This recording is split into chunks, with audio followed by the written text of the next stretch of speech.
Friday, everyone. I'm Elizabeth Copeland, junior trader here at Verified Investing. Now, if you follow Market Mavericks, you'll probably notice we're on a different day. Usually we're on Thursdays at 3 p.m. Eastern on our YouTube page, Verified Investing. But today, Friday, a very special day because we are live from the Money Show in Orlando. And before I introduce our three Mavericks, I do want to say to everyone in the audience, if you have any questions, be thinking of them throughout the show, write them down, and at the end, you can come up and ask your questions straight to our Mavericks. So you've got one-on-one conversation that can happen. So that's going to be awesome. So write your questions down, be thinking of them. All right, so I'm going to jump over to the Mavericks. First, we have Mike McGlone, Scott Melker, and of course, Gareth Soloway. I'm going to leave it to you guys. Wonderful. Thank you so much, Liz. Appreciate that. It's great to be here from the Money Show. Thank you, gentlemen, for coming and joining me here to do this live. And I think today we have to really talk about a couple things. Number one, the biggest thing that stuck out to me, and I remembered it all week, was last week, or was it 2 weeks ago, when you said, sell everything. 8 days ago. 8 days ago, sell everything. All right, so since then we've seen a big drop in the stock market. We saw that big down day a week ago on Friday.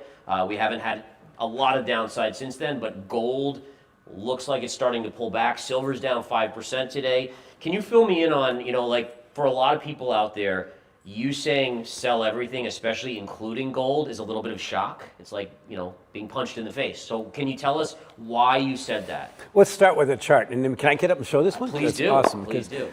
It's not the kind of thing you say reluctantly or just casually, but this is a chart of gold versus its 40-month moving average. You can do it versus its 50-month, its 60-month. My colleague Tom Keene would say it's like a fifth, sixth, or standard deviation move. This is where we are now. Ignore why it's there. You should never really think about why it's there because that's kind of distorts. It's just, you got to go back to that period in the early 80s and late 70s, early 80s to be that stretched from its 40-month moving average.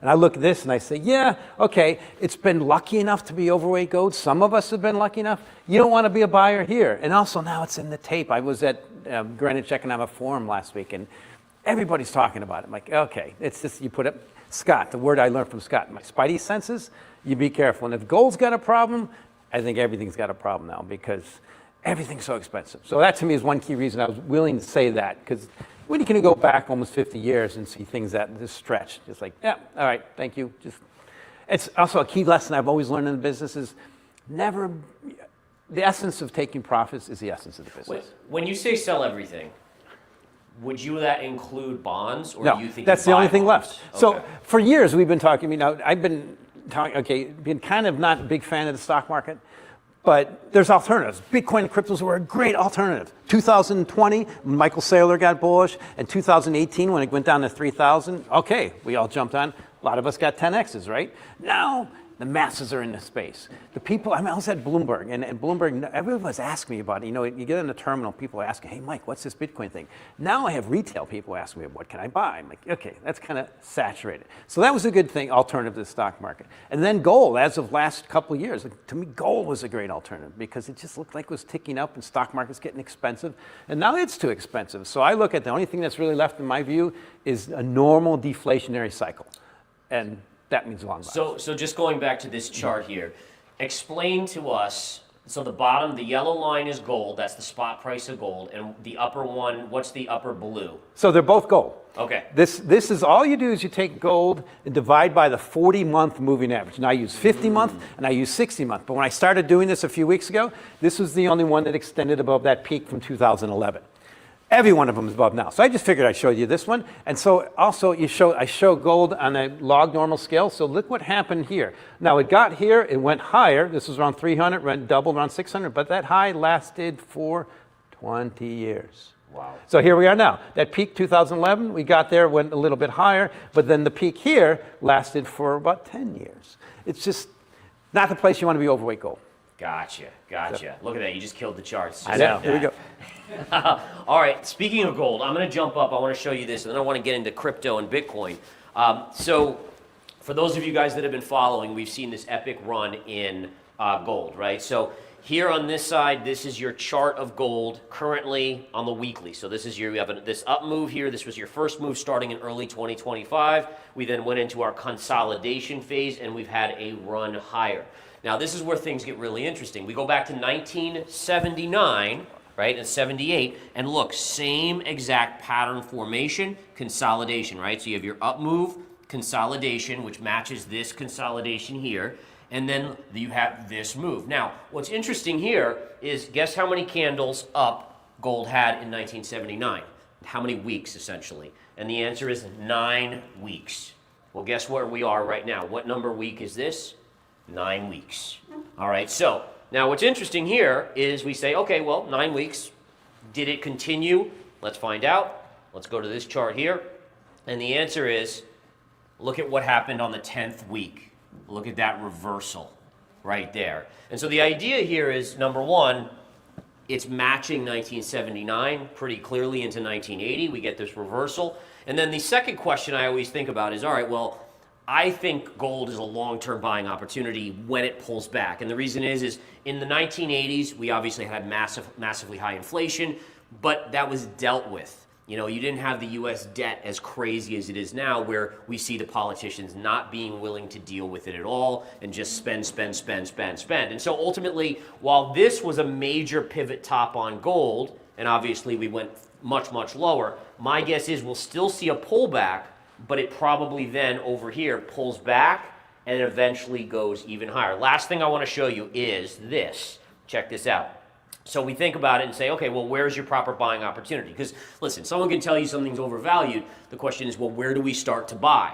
And the answer here is, if we look back, this up move here and this consolidation, take that high right there and look where we pulled back to, right there.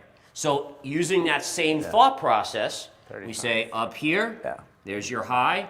When we pull back right there around 3,500 or so, that's the likely area, at least for me, and I can only speak for myself. Where am I looking to buy? I'll be looking to buy at around 3,500 on a retrace, which honestly is a pretty darn big move. All right, so I just wanted to show you guys that. I thought that was really interesting how you had similarities from 1979 to 1980. Now, we got to talk some crypto. So crypto had a crash, Scott. What do you call it? We call it a mini crash? Leverage liquidation event. Okay.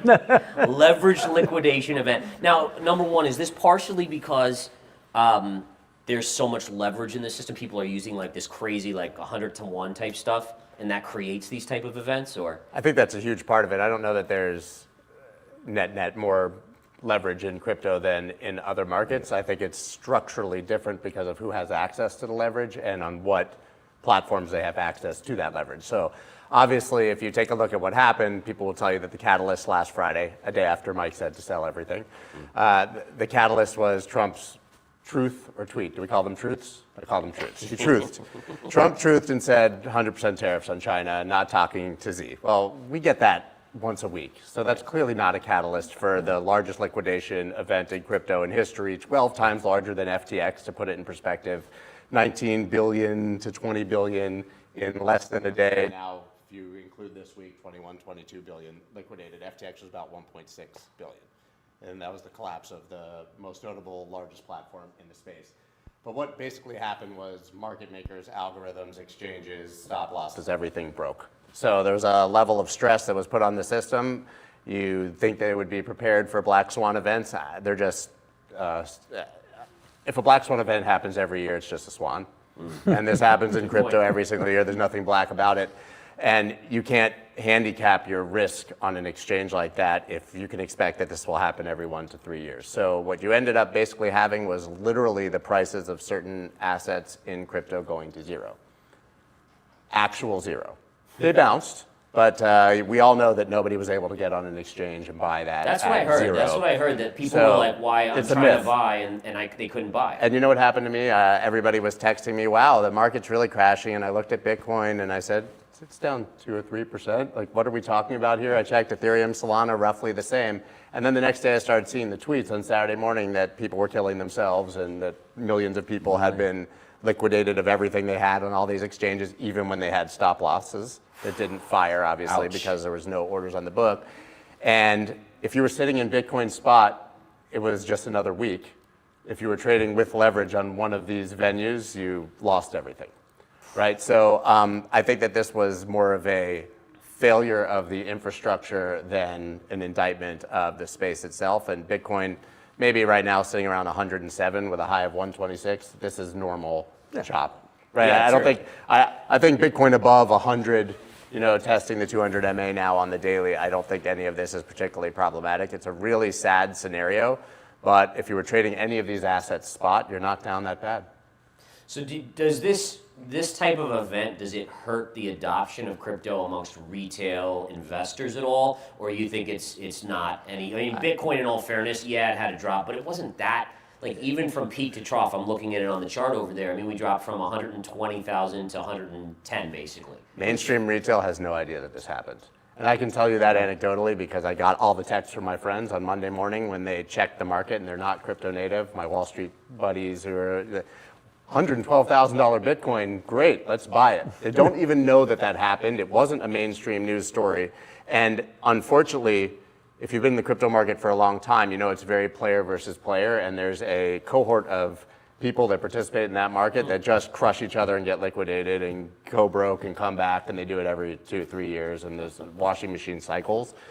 This wasn't the same investor who's coming into Bitcoin and adding 5% of IBIT, BlackRock's ETF into their portfolio. These were all over the world, but primarily South Korean, Chinese traders who are incredible degenerates with volume. South Korean crypto trading volumes are beyond comprehension, who have been beating up on each other and, somebody saw an opportunity and took all their money again.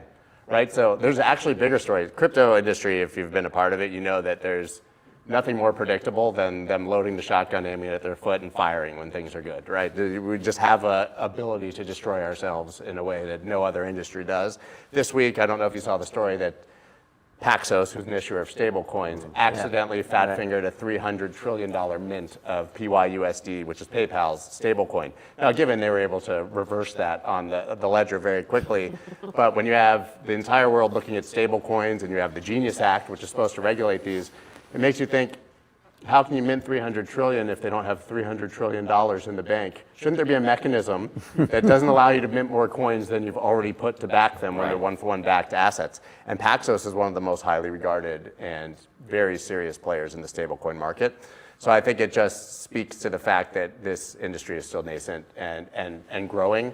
But when it comes back to the original question of markets, you look at that Bitcoin chart and it's fine. It's not, overall, it's not. It's a drop, but it's not. Looks pretty bad ridiculous. this morning. Pull up a 200-day moving average is going up. We just went to the 200-day moving average. As a disciplined trader, aren't you supposed to buy that? We're probably sitting on the daily 200 right now, which is, I don't think we've been below it since April. The bigger story on the weekly chart would be that Bitcoin is currently, it went about $1,000 above the weekly 50, which is about $101,700, and it hasn't been below that since March 23. That's bear market stuff. If you start closing weekly candles under 100, under 101. So you see where that crosses 94? That's unchanged in the year.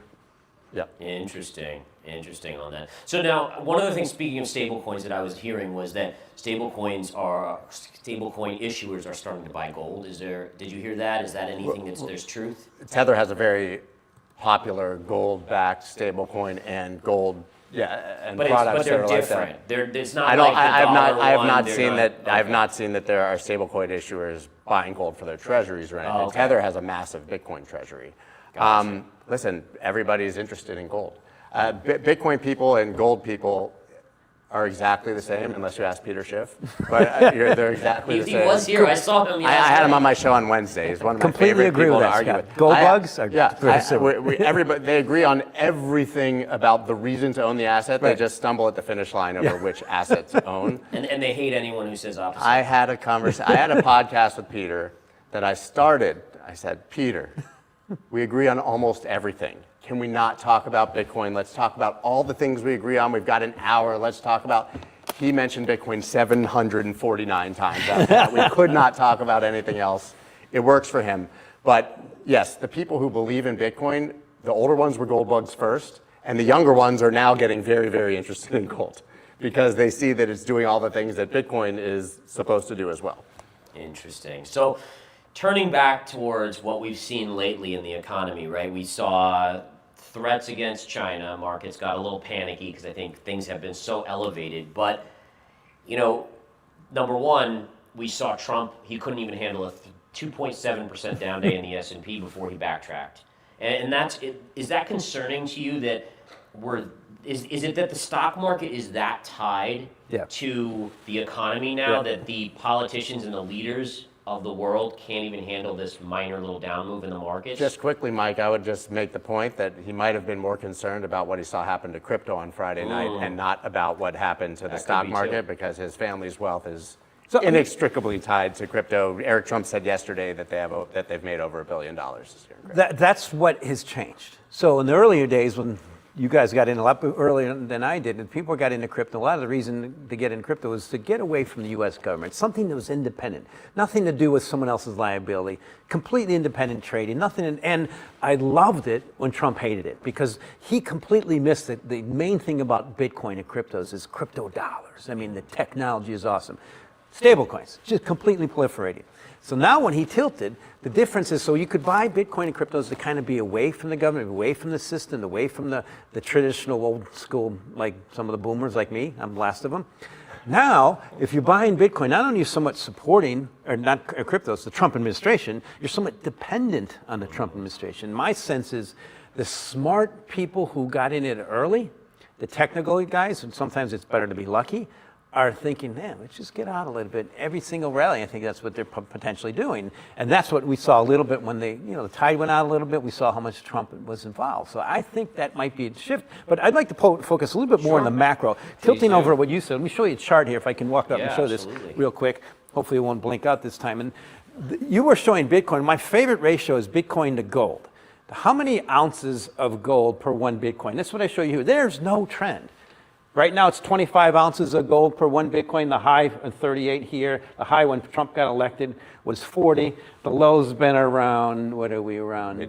22 or so. There's no trade. But I overlay that with, this is the benchmark risk asset or risk off on a planet. The U.S. government 10-year note yield. It's bumping up at 4%. At the same time, Bitcoin gold is bumping up at 25.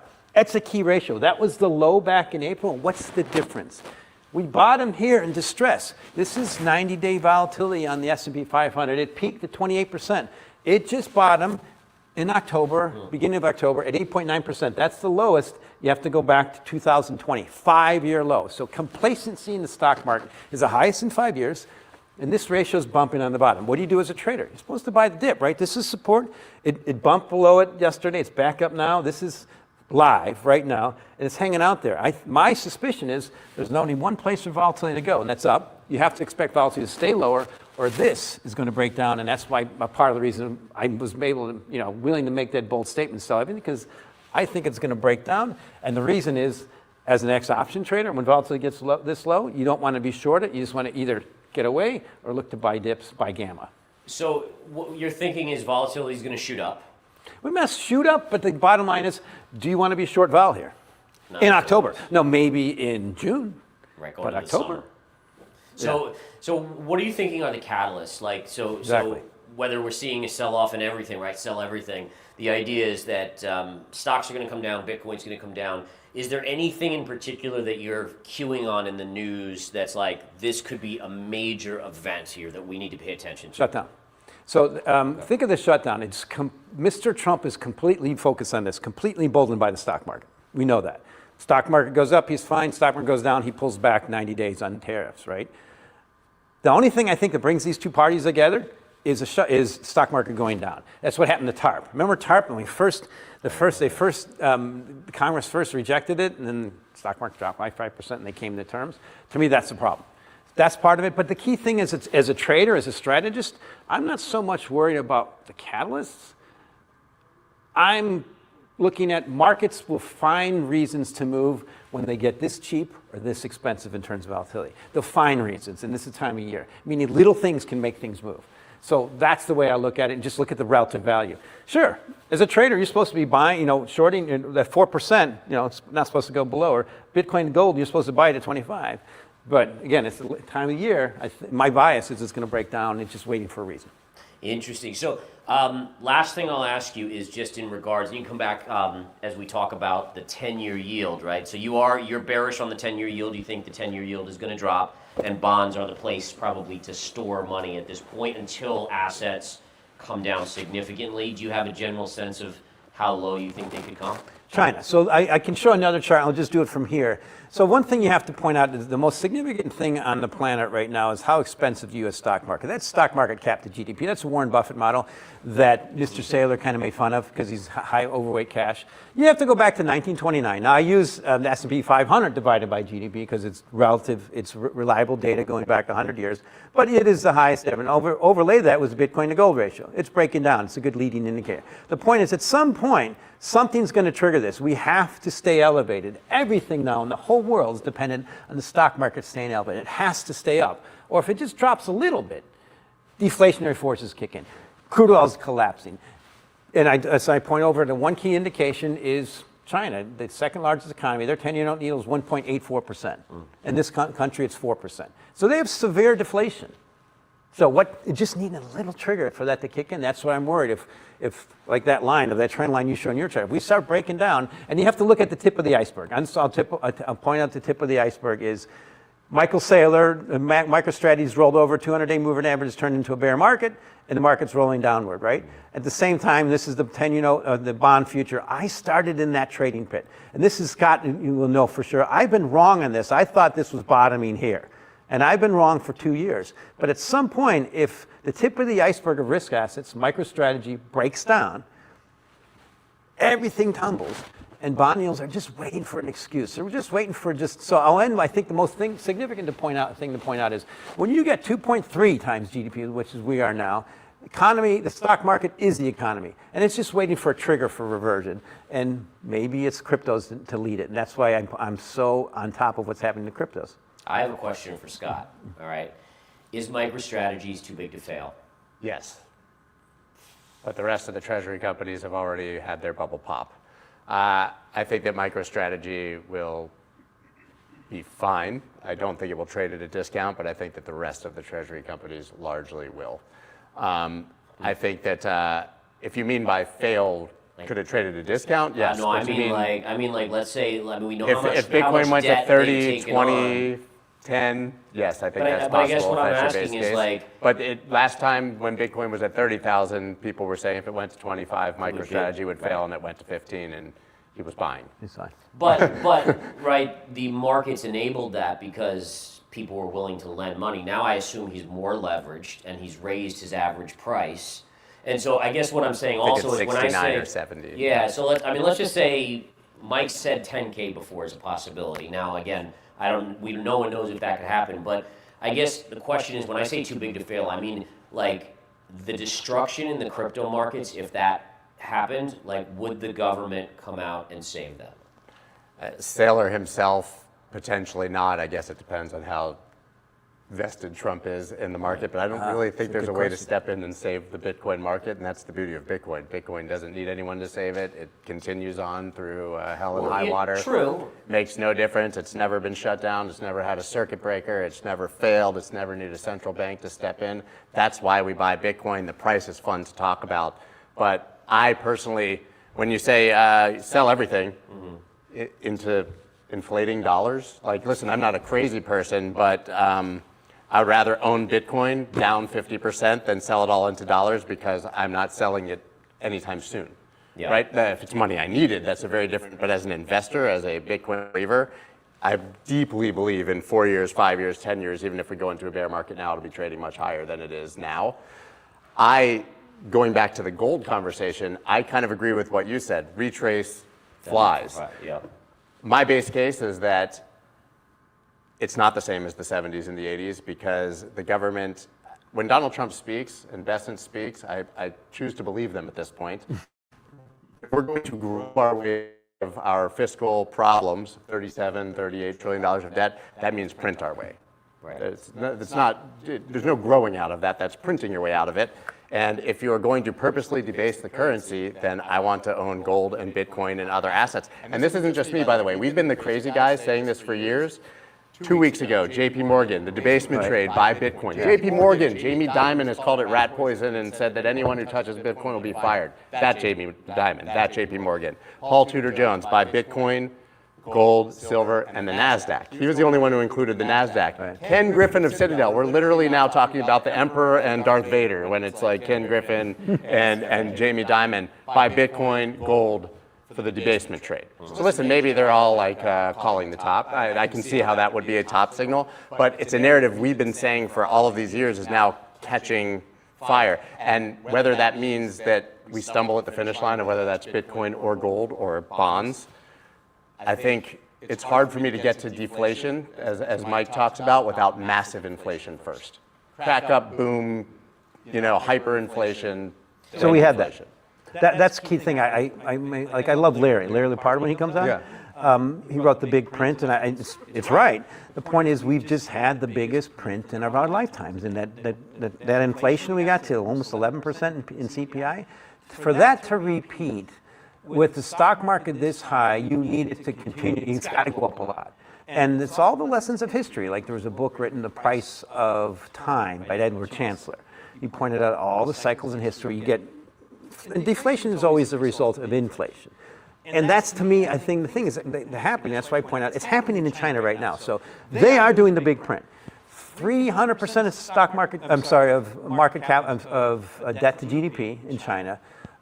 Their money supply is running $45 trillion, double what we have here, and their PPI is minus 3%, and their bond yields are 1.84%. So they're doing what Japan did. I mean, I remember trading these JGBs when they're starting to do it, and they're fighting that deflation, and also they have to export. Now everybody in the world is pushing back because they can't export to the U.S. as much anymore. So to me, that's what I fear, Scott. I think people are missing this recency bias. We've had the inflation. Everybody made, for instance, the total value of U.S. residential real estate's gone up to $60 trillion. That's up 50% since 2020. It's like never happened. That's pretty massive. The total stock market cap got up to $72 trillion. That's massive. It was just, it's up 50% in a few years.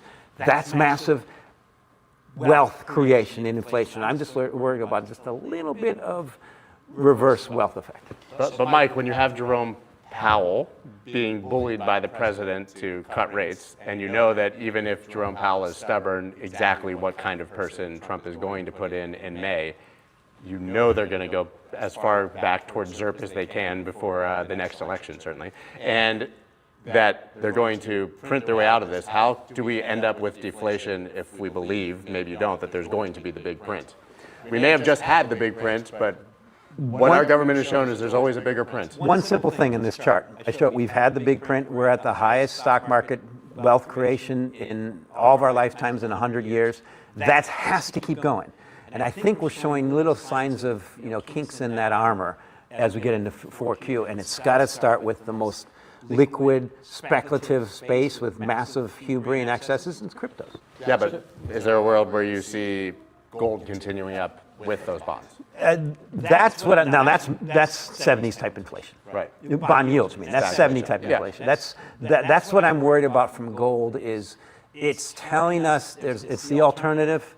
I think it's going up much more on deflation because gold rallies for two reasons: significant inflation or mostly deflation, currency debasement. Why do you hold gold when your currency is melting? And who's the biggest central bank on the planet who's buying? It's China, because they're deflated, and they're obviously trying to get away from the dollar. So the inflated environment would actually be good for people like us.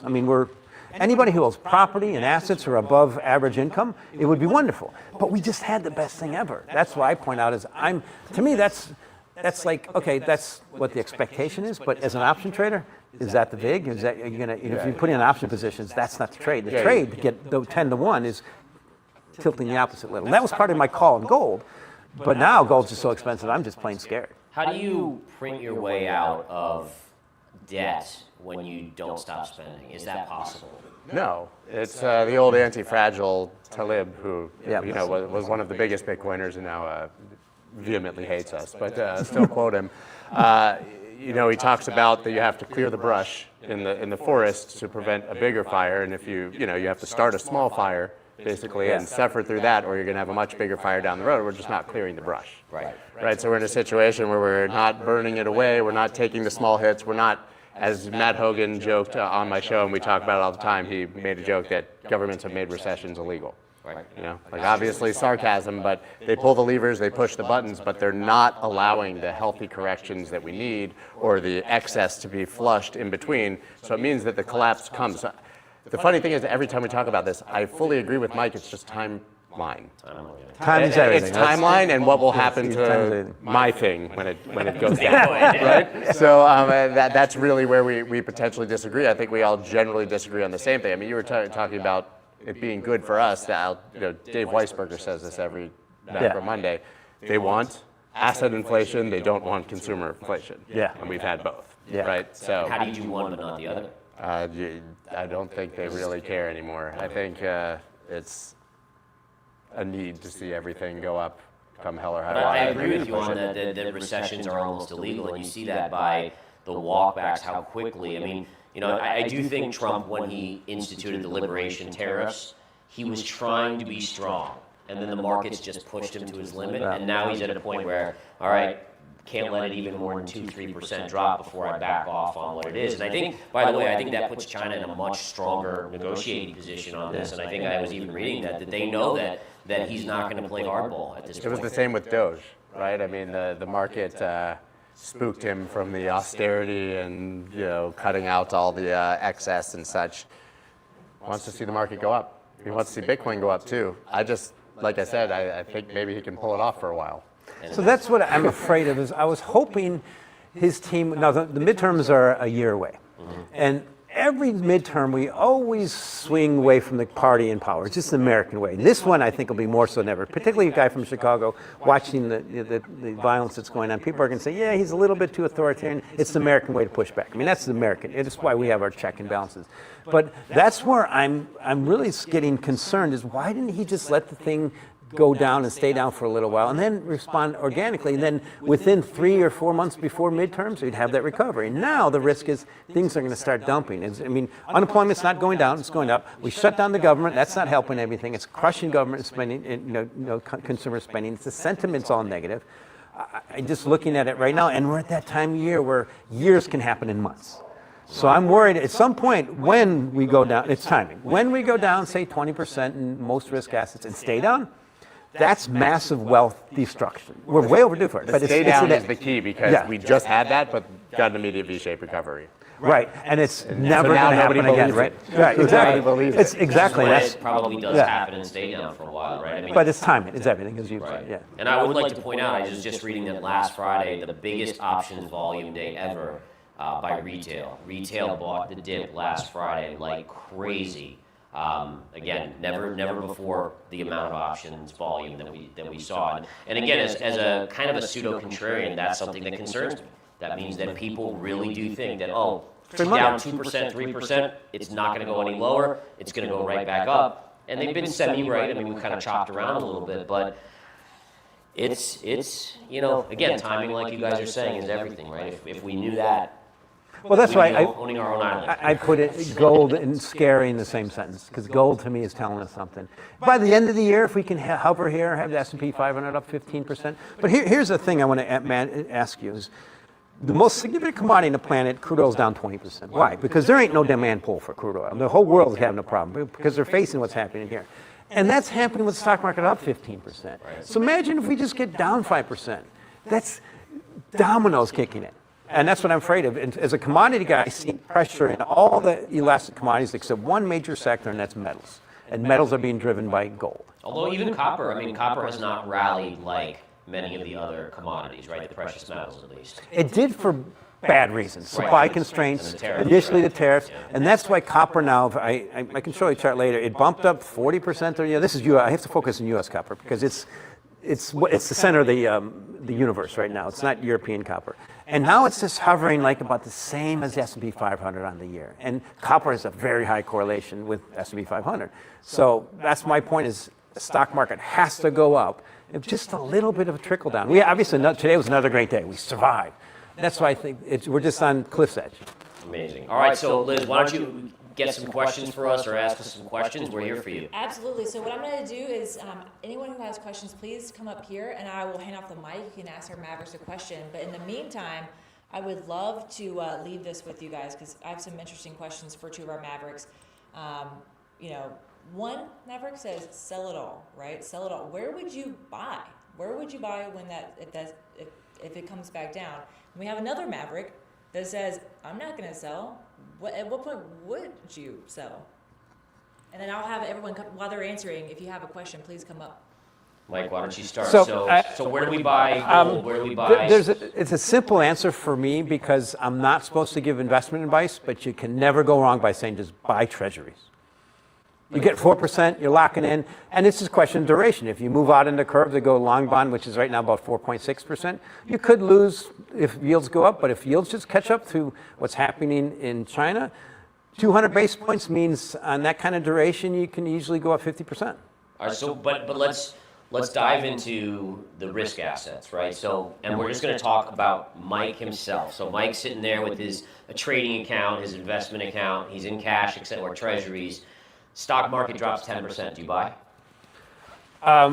So you're a trader. So this thing I have to. So I have compliance at Bloomberg. That's true, and I have to do everything, and I to. can't do options anymore. And it's good because I watched your trading show earlier. Man, it brought back memories, Gareth. I mean, I lived that in trading. It's just, and I used to have hair. So I will admit, this is the longest. Last year, I'll admit what I did because of compliance and everything. For the first time in my life, I got out of almost all risk assets. I overweighted gold and treasuries. And my portfolio is just shockingly taking off. It shouldn't be doing that with no volatility. It's not. I'm scared because it's not supposed to work that way because gold's just shooting higher and all the precious metals. And this is the first time since I've been in the business I have not done a trade. Wow. I've never done it. It's just like, okay, something's going on here. I'm afraid. And I used to trade a lot. Wait and see approach, basically. Wait and see. But if it does go down now, if we get another, let's put it this way. Let's think what happens. S&P 500 drops 10% now. You're running through stops. What's Bitcoin going to do?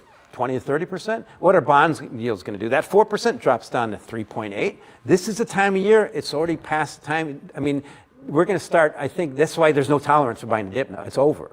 It's too late. And that's why, so here's one thing, the Bloomberg Galaxy Crypto Index, it was up 30% in a year. We launched it because I said to launch it. I suggested it. I was so into it back in 2017, 18. It's hovering up around 5% in a year. So I look at it as a risk manager, anybody who has money in that trade, like, hey, your year's almost over. You want a bonus? You want to take a risk of losing? Just get out. So if it starts trickling down, I'm worried about a waterfall. Wow. All right. So, Scott, tell us where, is there at any point, would something have to happen? Liz is asking, where you would start to say, I will, or have you, are there altcoins you've dumped? Every day. Oh, okay. I trade altcoins to buy more Bitcoin, and I have sold Bitcoin many times. I'm not, when I believe that any investment, any asset, no matter how deeply you believe in it, I don't want to die with it. I want to enjoy the things that I have in my life, and if that means buying Bitcoin to buy a house that my kids can live in, I can't live in my Bitcoin, right? So I'm not like such an ardent, never sell person like that, but I would rather generally denominate my life in Bitcoin than in dollars when I'm saving. Spend dollars, save Bitcoin. And I've owned TLT since we started this show. I remember. When I bought it at the very lows, like around 84, I'm perfectly comfortable holding that and riding it. And I have definitely sold plenty of tech stocks over the past month.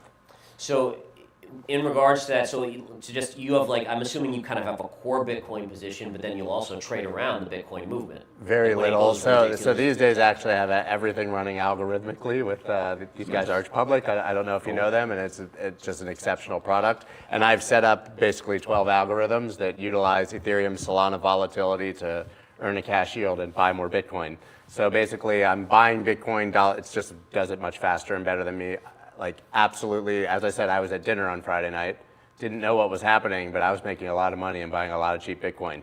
It's great, right? And so, I set all the parameters, I worked on it for a very long time, And so, it buys dips on Solana and ETH, sells the bounce up, and then moves it basically into Bitcoin on the dips. It's been an incredible tool. So that's how I do it now, so I don't really have to think. But yes, my goal is to accumulate more Bitcoin using these other assets, and pretty much any other asset I would sell to. Is there going to be any sort of, I feel like we really haven't had a true altcoin season. I don't think it's You coming. don't think, is that over? So I think the altcoin seasons of the past are over. Okay.